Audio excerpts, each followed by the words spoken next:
বাড়িতে একটা মেয়ের বিয়ে থাকলে সেটা যে কতটা রেসপন্সিবিলিটি সেটা এখন আমরা হাড়ে হাড়ে বুঝতে পারছি।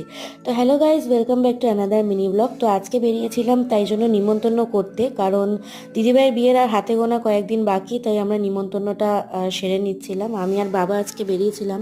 তো প্রথমে কিছু জনের বাড়িতে নিমন্ত্রণ করে আমরা বেলেঘাটা গেছিলাম আমার পিসির বাড়িতে। আর যেতে যেতে দেখতে পাই রাস্তায় এরকম বিভৎস আগুন। তো এটা লেগেছিল সায়েন্স সিটির দিকে একটা খালপাড়ের বস্তিতে। তো প্রচুর আগুন দেখে তো ভয় লেগে যাচ্ছিল। আশা করি ওখানে সবাই সুস্থ আছেন। আর দেখো, পিসির বাড়িতে এসে আমরা এখন প্রথমে একটু ব্রেকফাস্ট করে নিলাম।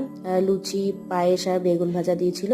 তারপরে দুপুরে পিসি ভাত, ফুলকপির তরকারি, ডাল, চিকেন অনেক কিছু রান্না করেছিল। তারপর খাওয়া দাওয়া করে আমি একটু পিসির ঘরগুলো তোমাদের ঘুরে দেখাচ্ছিলাম। তো এরপর তো সব বিয়ের ব্লগ আসতে থাকবে। তো বিয়ের ব্লগগুলো দেখার জন্য তোমরা চ্যানেলটাকে লাইক, শেয়ার, সাবস্ক্রাইব করে দিও। তো দেখা হবে নেক্সট একটা মিনি ব্লগে। ততক্ষণের জন্য টাটা।